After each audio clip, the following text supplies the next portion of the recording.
Joining us right now, we're getting live reaction for the MPP for Nepean. Tyler Watt has called into the show. What do you think of that? Hi, Christy. Thank you for having me. I'm quite disappointed, to be honest. The flood damage doesn't end at an arbitrary line created by this government.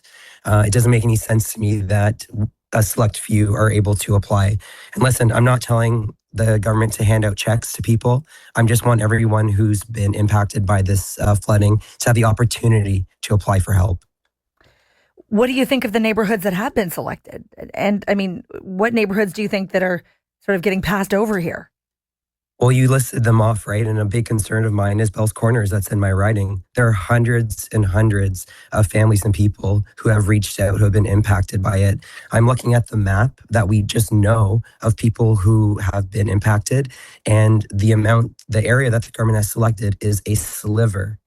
That doesn't seem very fair to me. What do you intend to do about it?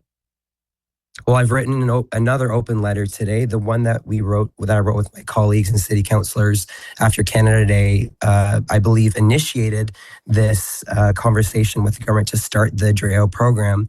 But today I wrote another open letter to Minister Flack, Dunlop, and the Premier, expressing my disappointment in the very selective nature of which areas have been approved here. So I believe with enough public pressure on them, we will get them to open up the application process for everyone who's been affected, and we can allow them to actually go through that process with the government to determine who qualifies for assistance. Okay, I'm chatting right now with Tyler Watt, who is the Liberal MPP for Nepean, and he is pushing on the government to expand its disaster relief program to more residents, because we know a lot of these communities where the basements were flooded and people are still cleaning up are not going to be able to apply. Now, I'll agree with you, Tyler Watt. It's just obvious. It's an objective fact that this does not even come close to touching the number of people that are impacted. But some of our listeners are of the mind that it shouldn't, that this government program should not be available to everyone. I just got this talk back from Mickey. Take a listen, then we'll get your reaction. Do people not understand that it's not the city or the province's responsibility to protect your home from disasters? It is your insurance company. So get off this. You're disappointed with the city, you're disappointed with the province. You should be disappointed with your friggin' insurance company, period.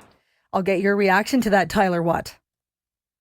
Listen, I believe in hard work and personal responsibility, but we all pay taxes into a system because none of us know what's going to come next. Today, it's flood relief. Tomorrow, it could be cancer treatment, a house fire, or an ambulance ride.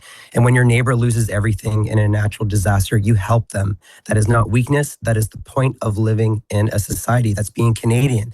And by the way, it's not lost on me that we listened to a Protect Ontario ad right before this conversation, which is costing taxpayers millions of dollars.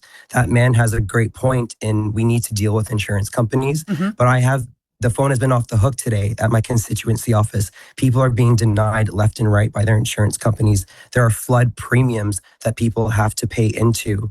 And I have one person who called in today saying that she has to declare bankruptcy because of the cost that has incurred on her with this flood impact. And again, I don't think it's weakness to stand up and help our neighbors when they're in need.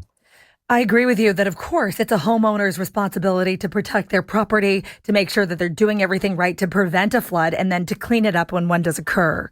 But I'll point out, like you did, that a lot of people took that responsibility very seriously, and they already spent thousands of dollars on flood prevention measures. They've got a backflow valve. They've got one sump pump or two sump pumps. The city's sewer system was that overwhelmed. There was nowhere for the water to go, and it came up. So yes, it's their responsibility, but a lot of people did what they could.